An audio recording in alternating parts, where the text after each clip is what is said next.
Hi there guys, it's Chris Coney here, and we are at the end of the second day of the Blockchain Money Conference. So today I've got my actual program with me, so I should be able to actually say more than I did yesterday. Yesterday I was actually quite tired at the end of the day, so I just wanted to put something out just to make sure you guys didn't go without any video from me on a Monday. So I'll tag this onto the footage I recorded today of various speakers. I captured about 30 seconds to a minute. But of course, by the time you see this, you'll already know that. So, a whole bunch of speakers today. There was like 10 or so speakers. I said I was grading the speakers as the day went on. Did the same again today. We had 2 speakers today that I scored a 9 out of 10. One of them was Marique Flement, who is from Circle, Managing Director of the EU for Circle.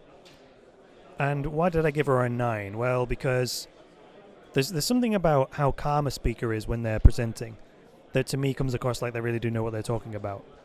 So in her case, she obviously knew her presentation, she knew the slides, she seemed quite calm when she was presenting. So I gave her a 9 for that. And also the content of the actual presentation itself. She was talking about how everything that we do online, we expect to be instantaneous, free and global, and the travel industry has been totally disrupted by that. Now travel itself isn't free, but the whole idea of a travel agency and all that has been disrupted. You can get instant access to free information anywhere in the world, about anywhere in the world, so that kind of applies to travel. Same with the music industry and so on, but email, social networking, it all applies to those 3 things of free, instant and global.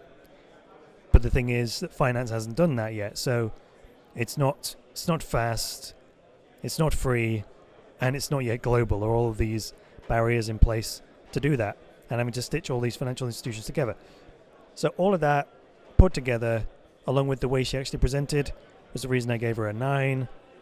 The other person I gave a 9 to was John McAfee.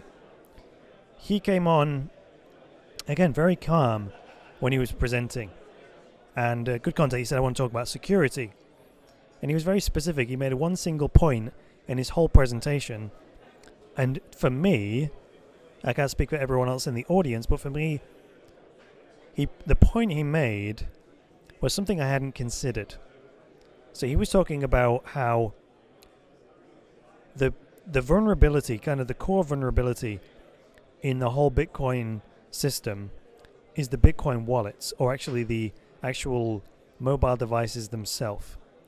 So if he says someone visits a porn site and then in the background it gets the download some sort of keylogger app that starts capturing your screen and whatnot, all that program has to do is monitor your mobile device so that whenever you open any one of the listed apps that the attacker knows about, which would be all the different mobile Bitcoin wallet apps, it'll start like capturing your screen to try and find, when your private key or your seed, your recovery seed is displayed on the screen.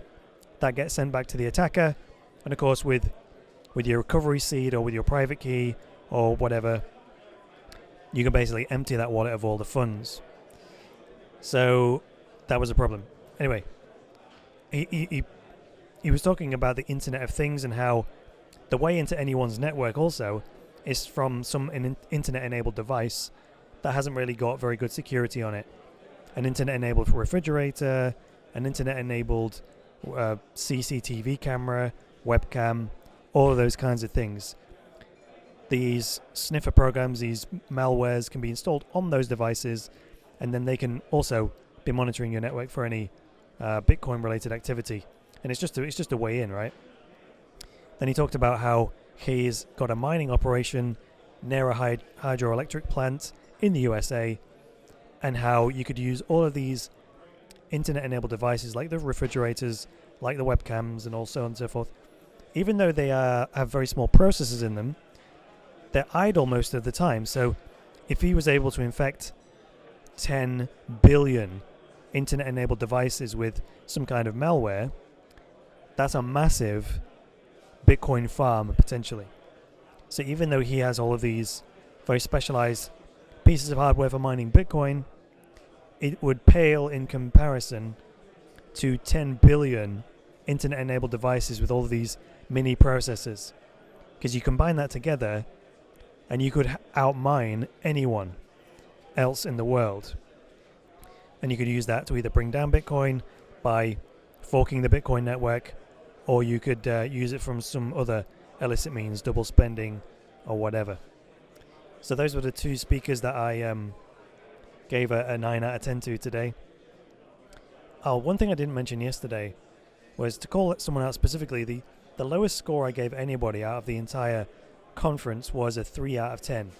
I don't think anyone got scored less than a 5, except for this person who I gave a 3 to. And I'm going to call him out. It was Marco Streng, the CEO of Genesis Mining. And the reason I gave him a 3, his presentation was going really well, and I had to revise his rating several times during the presentation because he went significantly over his allotted time.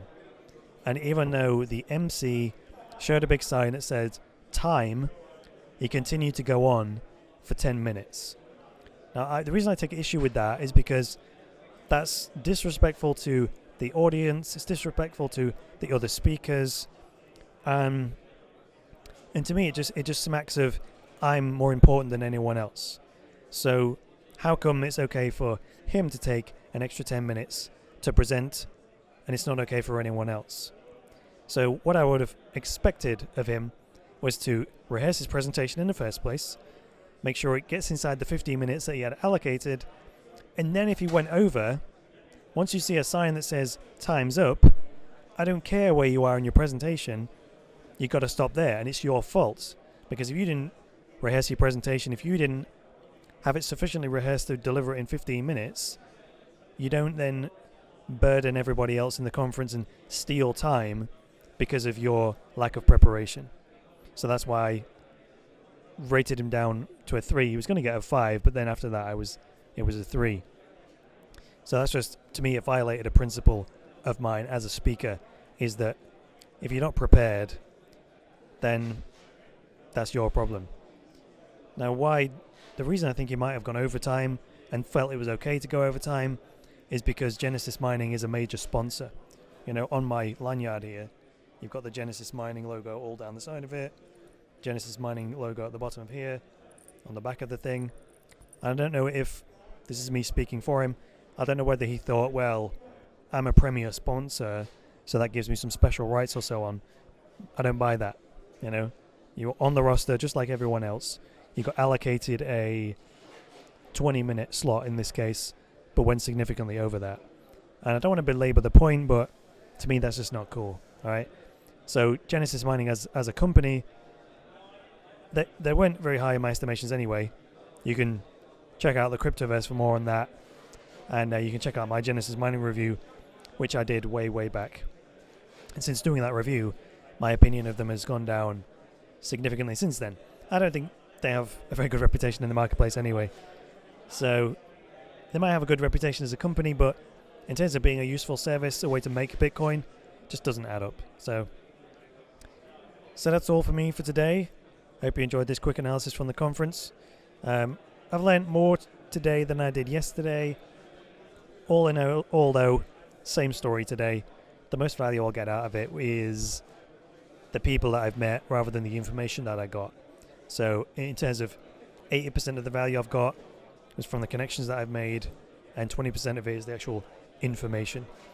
I guess that's the story of most conferences, really. You can expect to meet some good people, and the information is just a bonus. So that's all for me for today. I'm now going to go back to my accommodation, edit this and get it uploaded. So hopefully I'll be back with you tomorrow with a new episode of the Cryptoverse. Until then, it's me, Chris Coney, saying bye for now.